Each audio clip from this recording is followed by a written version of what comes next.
Good morning, student. Today we will discuss about the chapter number 6, that is physical and chemical changes of class 7th. Firstly, we discuss about the NCERT question and then some extra question other than NCERT book. Okay, let's start question number first. Question number first is that classify the changes involved in the following process as physical or chemical changes. Means आपको जो यहाँ पे जो processes दे रखी है उनमें से ये बताना है कि उनमें से फिजिकल चेंज कौन सा है और केमिकल चेंज कौन सा है। ओके स्टूडेंट, तो फर्स्ट ऑफ ऑल फोटोसिंथेसिस। अगर थोड़ा सा रिमाइंड करते हैं तो फिजिकल और केमिकल चेंजेस के अंदर डिफरेंस क्या था कि फिजिकल चेंज के अंदर शेप, साइज, कलर, स्टेट, इनमें चेंजेस आता है। ठीक है, ये चेंजेस हमारे आपस में इंटरचेंज भी हो सकते हैं, केमिकल के अंदर भी हो सकते हैं, बट मेन डिफरेंस यहाँ पे रहेगा कि no new substance is obtained in physical change. कोई नया सब्सटेंस नहीं मिलेगा and mostly physical changes are reversible in nature, reversible होंगे। तो फर्स्ट पॉइंट यहाँ पे दे रखा फोटोसिंथेसिस।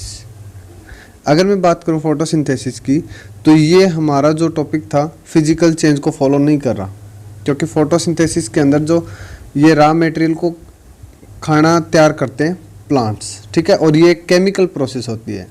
तो स्टूडेंट केमिकल प्रोसेसेस के अंदर क्या क्या रहेगा, हीट इवॉल्व हो सकती है, ठीक है, हीट, लाइट, ये केमिकल कुछ प्रॉपर्टीज है मेरी, smell, sound, new substance is obtained in chemical change and can not B reversible process.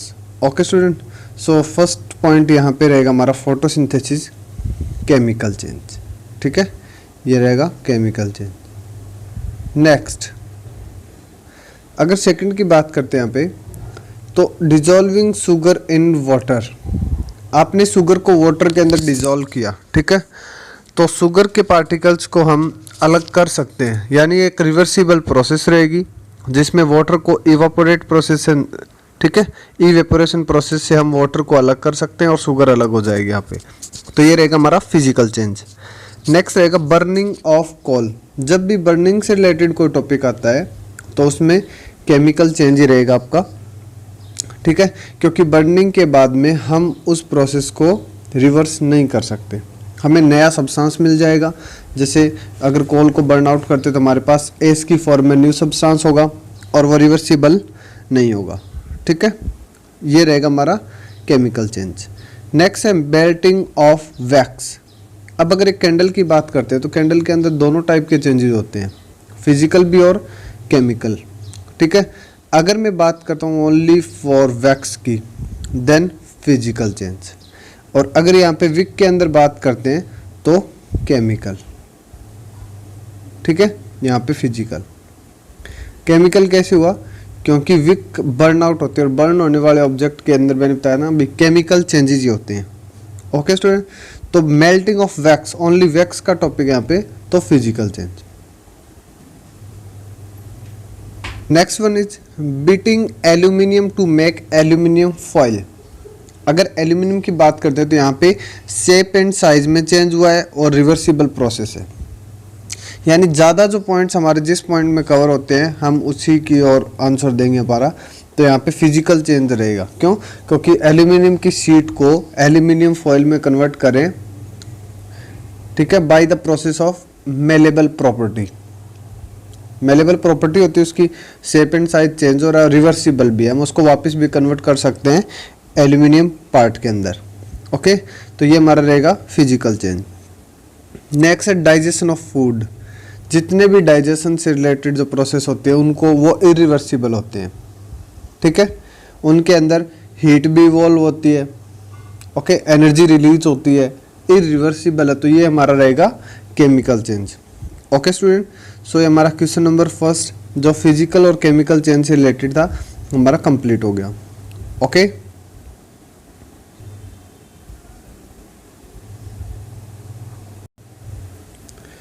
Question number second is true and false statement, ठीक है। State whether the following statement are true और false. In case statement is false write the correct statement in your notebook.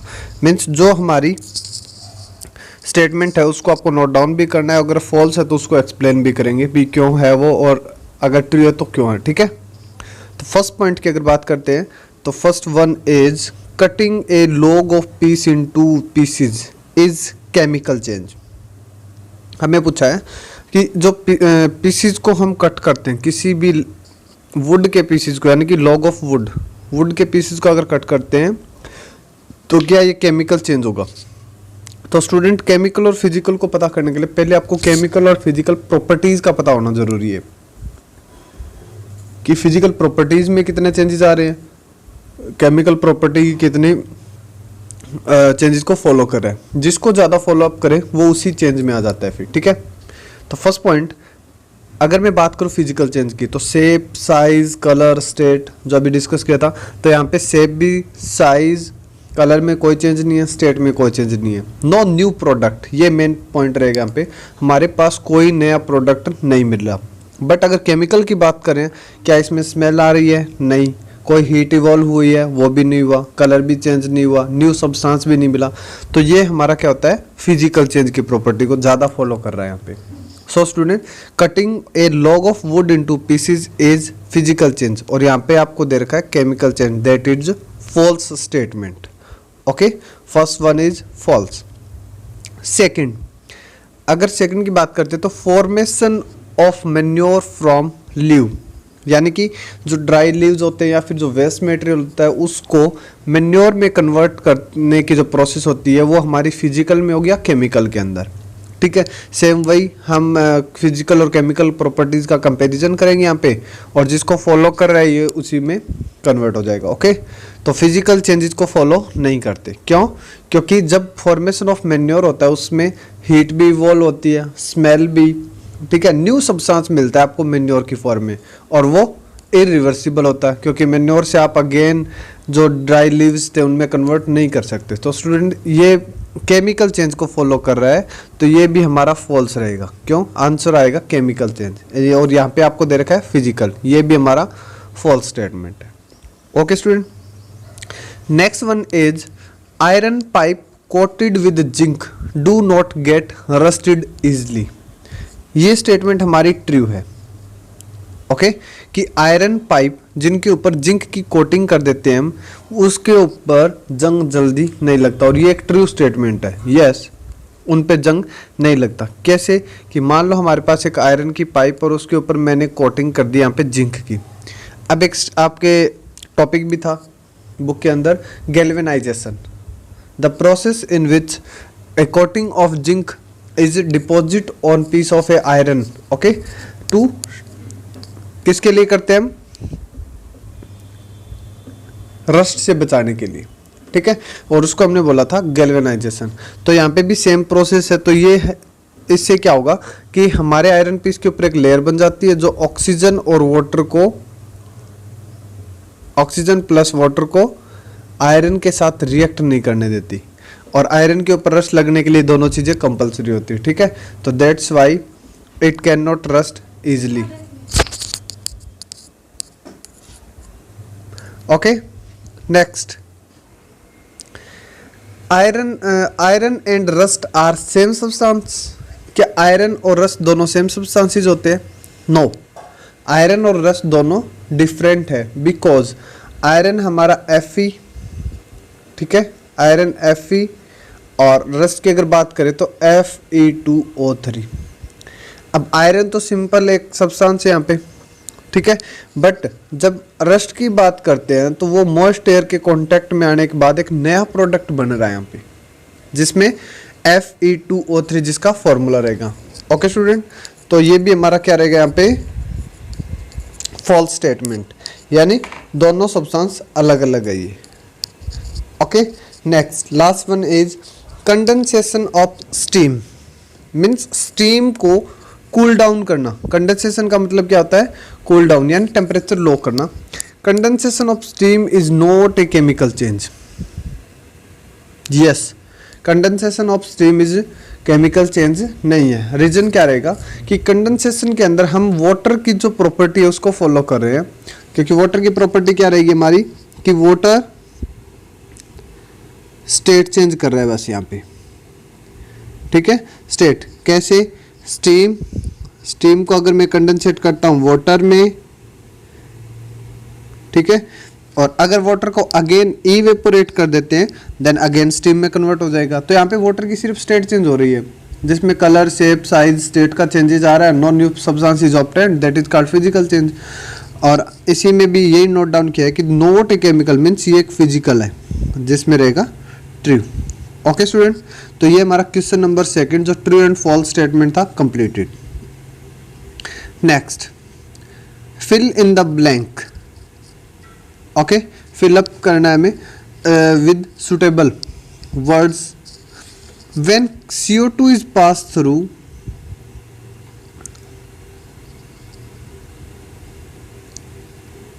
When CO2 is pass through lime water, अगर हम lime water के अंदर CO2 पास करते हैं, it turn milky, ये milky वे में convert हो जाता है, ठीक है। किसके कारण होता है ये रहेगा आपका कैल्शियम कार्बोनेट के कारण, ठीक है। और ये एक्टिविटी भी होती है हमारी, ठीक है ना, कि अगर हम कैल्शियम कार्बोनेट के अंदर या लाइम वाटर के अंदर अगर फूंक मारते हैं तो उसमें से मिल्की कलर हो जाता है, और वो जो फूंक मारते हैं तब कौन सी गैस रिलीज करते हैं हम, CO2। और यही एक्सपेरिमेंट वो होता है, सेम ही ये, ठीक है। किसके कारण, ये कैल्शियम कार्बोनेट के कारण, ओके, चूना के कारण। Next one is the chemical name of baking soda is, that is sodium hydrogen carbonate, sodium hydrogen carbonate, ठीक है, NaHCO3, that is called sodium hydrogen and carbonate. Okay student, ये chemical name हमारे baking soda का। Next one is two method by which rusting of iron can be prevented, यानी कोई भी 2 method जिनसे हम रस्टिंग से बचा सकते हैं हमारे आयरन पीस को। आप कोई भी 2 लिख सकते हो यहाँ पे, जैसे आंसर के अंदर गैल्वेनाइजेशन एंड पेंटिंग, ठीक है। बुक के अकॉर्डिंग ग्रीसिंग भी कर सकते हैं, ठीक है, paint, grease, galvanisation, okay, laminate भी कर सकते हैं उसको, ताकि एयर और वाटर जो कंटेंट है ना वो हमारे आयरन पीस के कांटेक्ट में ना आए। ओके स्टूडेंट, तो आंसर रहेगा हमारा galvanisation and painting, greasing, lamination, इस टाइप से। Changes in which only these property of substance is called physical change. अब फिजिकल चेंज है तो फिजिकल प्रॉपर्टी के अंदर चेंजेस आएगा, ठीक है। Changes in which only physical property of any substance change is called physical change. और अगर केमिकल प्रॉपर्टीज की बात करते हैं then chemical change. Okay, changes in which new substance is form, new substance सिर्फ केमिकल चेंज के अंदर form होता है एंड दैट मोस्टली इरिवर्सिबल होते हैं ये, ठीक है, मोस्टली इरिवर्सिबल और लगभग 8 अबाउट, यानी टोटली भी नहीं होंगे, लगभग होते हैं ये। ओके स्टूडेंट, तो ये हमारा क्वेश्चन नंबर रहेगा फिल इन द ब्लैंक से। नेक्स्ट, व्हेन बेकिंग सोडा, ये क्वेश्चन स्टार्ट होता है हमारा, क्योंकि अब तक MCQ, ट्रू फॉल्स इस टाइप से चल रहे थे। क्वेश्चन नंबर 4 है when baking soda is mix with lemon juice. अगर मैं बेकिंग सोडा को लेमन जूस के साथ मिक्स करता हूँ, bubbles are form with the evolution of gas, bubbles form हो गए और कोई गैस भी इजेक्ट होती है। What type of change is it, किस टाइप का चेंज है, ठीक है। अब सिंपल सी बात है कि जिसके अंदर मैंने आपको कुछ प्रॉपर्टीज बताई थी, क्या, heat, gas, smell, colour, sound, new substance और इरिवर्सिबल, ठीक है, एटसेट्रा। अगर कोई ऑब्जेक्ट, कोई भी चेंज है, अगर दूसरे के साथ रिएक्ट करवाते हैं, अगर वो इन प्रॉपर्टीज में से मोस्टली प्रॉपर्टी अगर फॉलो करता है, that is called chemical change, ठीक है। तो यहाँ पे हमारा क्या है, कि व्हेन बेकिंग सोडा, क्योंकि क्वेश्चन के अंदर नोट डाउन किया हो तो अगर हम क्वेश्चन को प्रॉपरली रीड आउट करोगे तो आपको आंसर पता चल जाएगा, ठीक है। When baking soda is mix with lemon juice, baking soda और लेमन जूस को मिलाया, बबल्स आर फॉर्म, बबल्स यानी कि gas with the evolution of gas, यानी बबल्स आ गए तो आपको पता चलेगा कि यहाँ पे गैस इवॉल्व हो गई, ठीक है। फिजिकल चेंज के अंदर कहीं पर भी गैस इवॉल्व नहीं होती, ओके। फिर उसके बाद दोनों की प्रॉपर्टी चेक करेंगे, वैसे तो आइडिया लग ही जाता है ना हमारा, तो इस टाइप से हम क्या करेंगे, आप फिजिकल और केमिकल प्रॉपर्टीज के साथ इनका कंपेयर करते हो तो आपको आंसर क्या मिलेगा, chemical change. When baking soda यानी कि सोडियम हाइड्रोजन कार्बोनेट जो अभी हमने जस्ट रीड आउट किया था, is mix with lemon juice जो कि एक सिट्रिक एसिड। अब baking soda base, citric acid acid है हमारा, तो बेस प्लस एसिड आपस में रिएक्ट करते हैं तो कौन सी रिएक्शन होती है, वो केमिकल रिएक्शन, और उसमें बनता क्या है, सॉल्ट प्लस वाटर, ठीक है। और यहाँ पे एसिड बेस दोनों रिएक्ट करेंगे, न्यूट्रलाइजेशन प्रोसेस होगी तो केमिकल चेंज होगा, okay, that is chemical change. In this change citric acid contain in lemon juice react with sodium hydrogen which result the CO2 gas, CO2 gas evolve होगी यहाँ पे। तो ये आप एक याद भी कर सकते हो इसको, learn out and read out दोनों, कि सिट्रिक एसिड और baking soda, CO2 gas and some other substances, okay student. तो इस टाइप से आपको केमिकल चेंज इसमें आंसर आएगा। Next one is when a candle burn, कि जब भी कोई कैंडल बर्न होती है, both physical and chemical changes are take place, ठीक है। Give another example of a familiar process in which both physical and chemical changes are take place. कि क्या कैंडल की अगर बात करते हैं, पहले मैं कैंडल का एग्जांपल देता हूँ, कि कैंडल के अंदर लास्ट वन क्वेश्चन के अंदर भी आपको बताया था कि कैंडल में जो वैक्स के अंदर जो चेंजेस आते हैं, ठीक है, यहाँ पे जो वैक्स के अंदर जो चेंजेस आते हैं वो फिजिकल, और यहाँ पे जो विक के अंदर यानी बर्न वाले में आते हैं केमिकल, ओके स्टूडेंट। तो दोनों टाइप के चेंजेस होते हैं हमारे। तो ऐसे ही सम अदर एग्जांपल भी हो सकते हैं हमारे पास, ठीक है, जिसमें फिजिकल और केमिकल दोनों हो सकते हैं, ओके। तो यहाँ पे बताना कि मेल्टिंग ऑफ वैक्स फिजिकल में रहेगा और बर्निंग ऑफ विक या वैक्स केमिकल चेंज के अंदर, ओके। अगर दूसरे एग्जांपल की अगर बात करते हैं तो ईटिंग ऑफ फूड, जो हम खाना खाते हैं उसमें भी दोनों चेंजेस है। कैसे कि जब हम इसको खाते हैं, खाने को खाते हैं, तो हमारा जो बक्कल कैविटी जो काम कर रहा है यहाँ पे, मीन्स च्यूइंग का काम, चबाने का, ठीक है, स्मॉलर पीसीज के अंदर जो तोड़ने का काम होता है वो फिजिकल चेंज है, सिर्फ शेप चेंज कर रहे हैं, shape and size.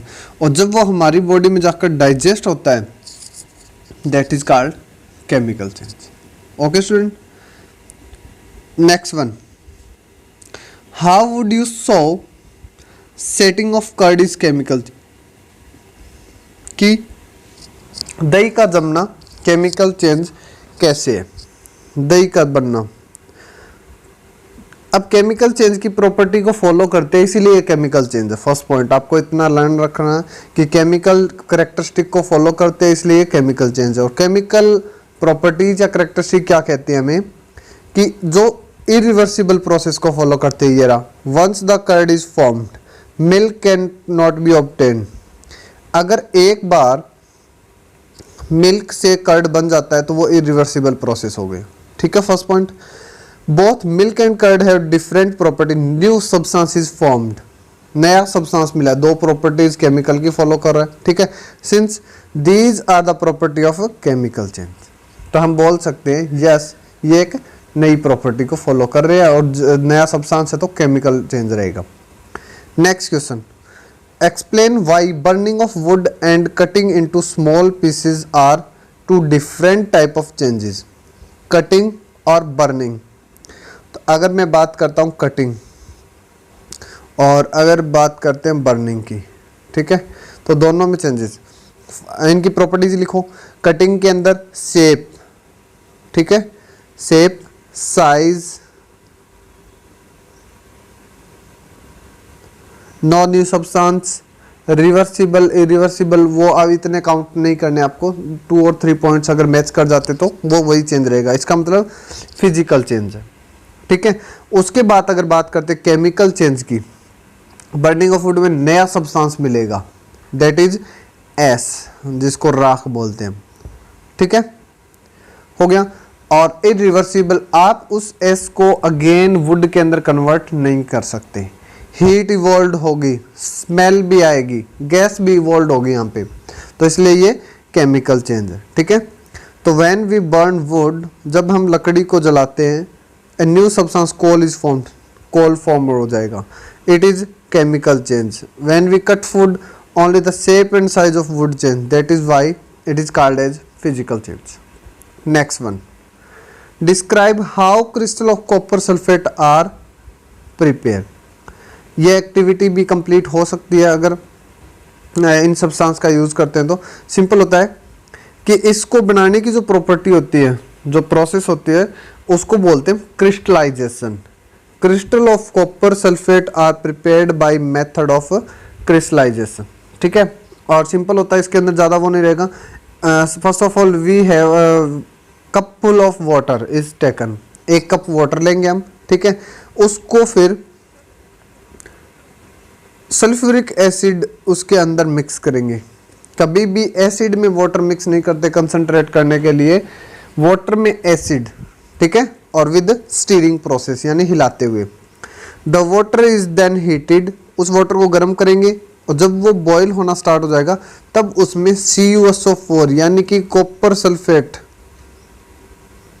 Powder add कर देंगे हम।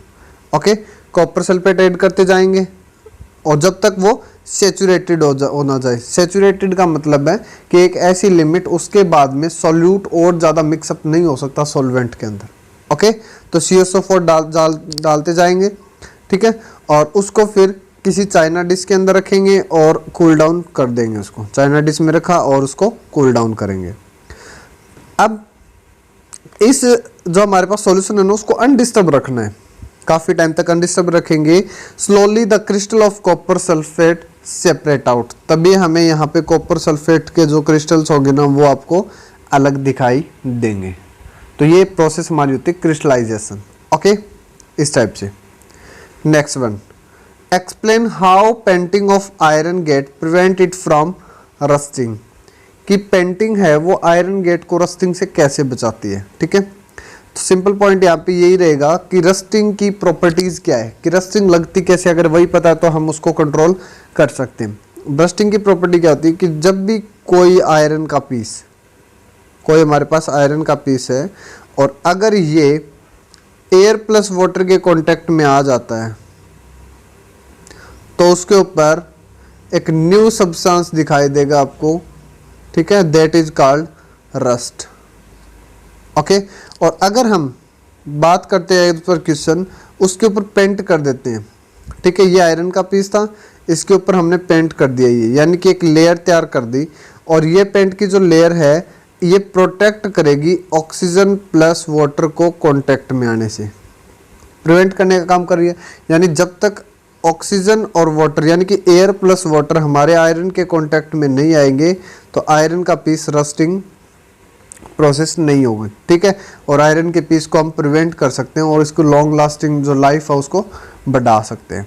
Okay, rusting is added by both moist air या फिर मॉइस्चर प्लस एयर ऑक्सीजन। ठीक है, अगर हमने पेंटिंग कर दिया, we prevent it from contact from air and moisture present in the atmosphere, और rusting is prevented. Next question, question number 10, anaerobic bacteria digest animal waste and produce biogas.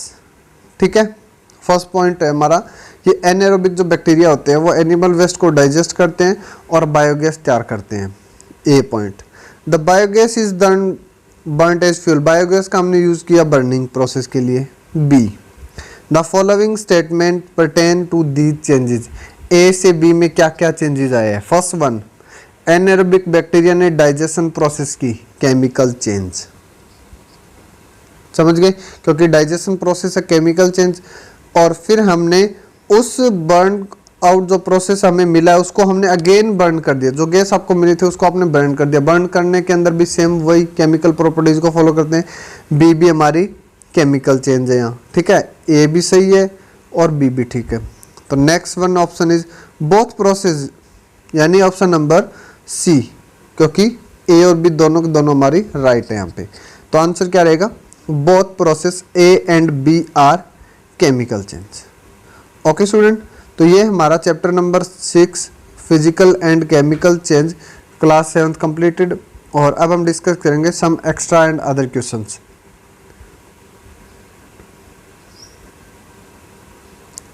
First one, rusting, discuss the method by which rusting of iron can be prevented. कि हमें वो method बताने हैं जिसमें rusting of iron को हम prevent कर सकते हैं, बचा सकते हैं। तो अभी एक दो पॉइंट तो हमने डिस्कस किए अपने चैप्टर के अंदर। First one is painting. अगर हम a coat of paint applied on the surface of an iron object prevent oxygen and moisture, same topic यहाँ पे। सेकंड, या ऑयल या ग्रीस को अप्लाई करके हम, तो सेम वही प्रोसेस, ऑयल और ग्रीस क्या करेगा, एक लेयर तैयार करेगा और वो लेयर प्रिवेंट करती है मॉइस्ट एयर को आयरन के साथ कांटेक्ट में आने से, ठीक है। इसके अलावा हम गैल्वेनाइजेशन प्रोसेस भी अप्लाई कर सकते हैं। Galvanization is a process of coating iron object with a thin layer of zinc और क्रोमियम, ठीक है, जिंक और chromium. A thin coating of zinc और chromium protect the iron, iron piece को प्रोटेक्ट करने का काम करते हैं। Okay, next, water pipe galvanize क्यों करते हैं, सेम टॉपिक है वही है कि water pipe are made up of iron, iron की बनी होती है ये, ठीक है। और आयरन के पीस की प्रॉपर्टी क्या होती है, उस पर रस्ट बहुत जल्दी लगता है। Rust is occur when iron interact with air and water, therefore to prevent rusting of iron, उसको रस्टिंग से बचाने के लिए वाटर पाइप आर गैल्वेनाइज्ड, ठीक है। और इसके लिए हम क्या करते हैं, उसके ऊपर या तो जिंक या क्रोमियम की लेयर चढ़ा देते हैं और उससे वो रस्ट नहीं लगता।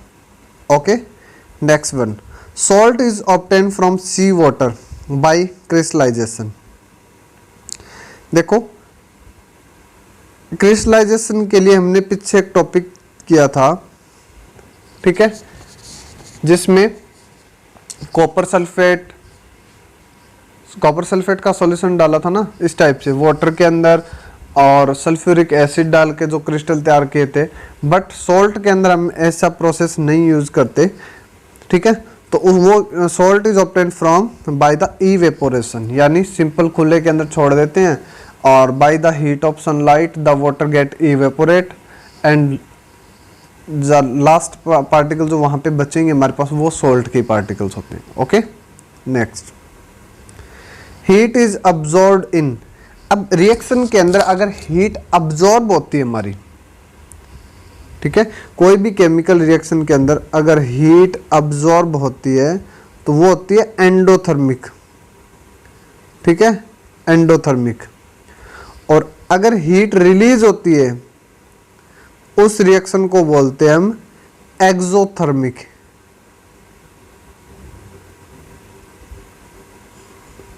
ओके स्टूडेंट, अगर हीट अब्सॉर्ब होती है एंडोथर्मिक, अगर हीट रिलीज होती है then exothermic. Okay, what kind of change does this present, कौन सा चेंज होता है रिएक्टेंट से अगर कोई नया प्रोडक्ट आपको मिलता है तो कौन सा चेंज है। The following representation shows a chemical change, क्योंकि नया सब्सटेंस बनता है, reactant are converting into products, उसको बोलते हैं हम chemical change. In which change do substance undergo chemical transformation, chemical transformation किसके अंदर होगा, सिंपल सी बात है, यहाँ पे आपको आंसर दे रखा फिजिकल और केमिकल, तो केमिकल ट्रांसफॉर्मेशन किस में होगा, केमिकल चेंज के अंदर ही होगा। Substance undergoes chemical transformation to form new substance. Okay, last one, what is the process of obtaining crystal, crystal obtain करने के प्रोसेस को क्या कहते हैं हम, दैट इज कॉल्ड क्रिस्टलाइजेशन, ठीक है। ये क्रिस्टलाइजेशन, ये अगर आपको क्रिस्टलाइजेशन पूछते हैं तो आप ऊपर वाला आंसर दे सकते हो, the process of obtain crystal of a substance form is solution in water is called crystallization. Okay student, burning of और मेल्टिंग, मेल्टिंग के अंदर फिजिकल चेंज होता है क्योंकि वैक्स की सिर्फ शेप साइज में चेंज आ रहा है, और बर्निंग के अंदर क्या रहेगा हमारा केमिकल, क्योंकि न्यू प्रोडक्ट और वो जल रहा है।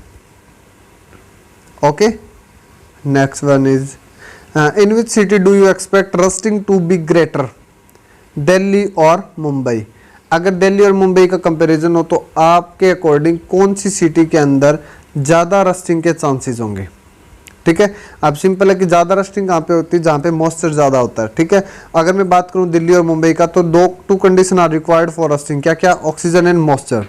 ठीक है, तो the climate of Delhi is hot and dry. अब यहाँ का तो ड्राई हो गया ना, हॉट एंड ड्राई के अंदर कम चांसेस होते हैं। और बल्कि अगर बात करते हैं हम मुंबई का तो वहाँ का ह्यूमिडिटी बहुत ज़्यादा है। So rusting is greater problem in Mumbai, Mumbai के लोगों को इसकी ज़्यादा प्रॉब्लम्स होती है। ओके स्टूडेंट, तो ये थी हमारी exercise solution of chapter number 6। Hope सभी को प्रॉपर्ली समझ में आया होगा। ठीक है, तो student good bye and have a nice day. Bye bye.